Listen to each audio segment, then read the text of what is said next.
Mirza television కి స్వాగతం।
కష్టాల్లో నష్టాల్లో ఉన్నారని తెలుసుకొని ఆయన ఇక్కడికి వచ్చి ఫాదర్ ఫెర్రర్ గారు ఆర్డిటి సంస్థను ఏర్పాటు చేసి ఎంతో సాయం చేశారు।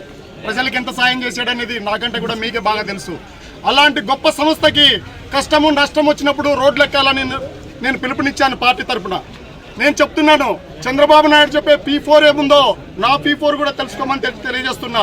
ప్రభుత్వం పైన పత్రికల సహాయంతో, ప్రతిపక్షాల సహాయంతో, ఈ ప్రజల సహాయంతో ఈ ఆర్డిటిని ఏదైతే రెన్యువల్ చేయకుండా ప్రభుత్వ విధానాలు ఉన్నాయో వాటిని వ్యతిరేకిస్తున్నాను। వాళ్ళ విధానాన్ని రెన్యువల్ చేయకపోవడం ఉంది కదా, దాన్ని వ్యతిరేకిస్తున్నా। 70 సంవత్సరాల నుంచి ఎప్పుడు కూడా ఏ ప్రభుత్వానికి, ఏ పార్టీకి కానీ, ఏ నాయకుడికి కానీ రాని నష్టము కష్టము ఇప్పుడు ఎందుకు వచ్చిందని నేను ప్రశ్నిస్తున్నాను। ఏమి మీ మనసు నొప్పి, ఎక్కడ కూడా మనసు నొప్పి పెట్టట్లేదు। పేదలు ఎంత పేదరికంతో ఉన్నారో ఈ ప్రాంతంలో మీకు తెలియట్లేదు।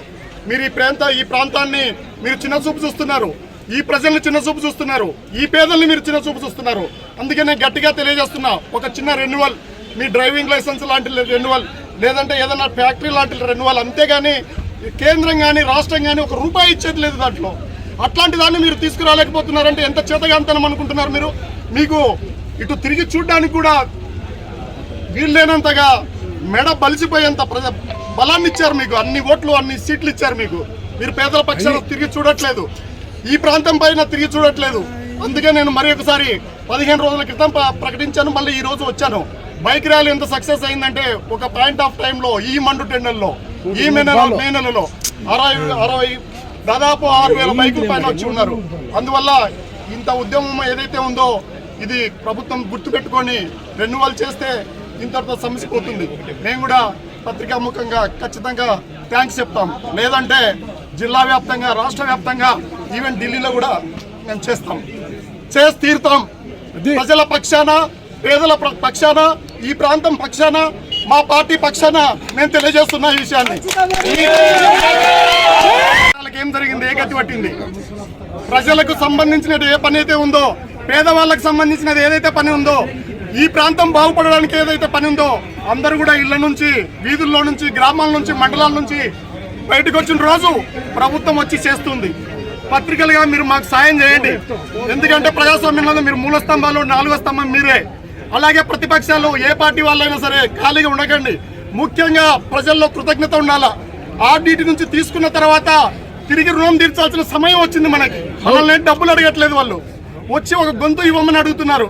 అట్లాంటి సంస్థ పోగొట్టుకుంటే మ్యాన్చు ఫెరర్ కానీ, రంగయ్య కానీ, లేదా జగన్ సార్ కానీ మా పార్టీకి వచ్చే నష్టం లేదు. కానీ ఈ ప్రాంతానికి నష్టం వస్తుంది, ఈ ప్రజలకు నష్టం వస్తుంది, ఈ పేదలకు నష్టం వస్తుంది. అందుకనే మీరు మనసు పెట్టి ఆలోచన చేయండి.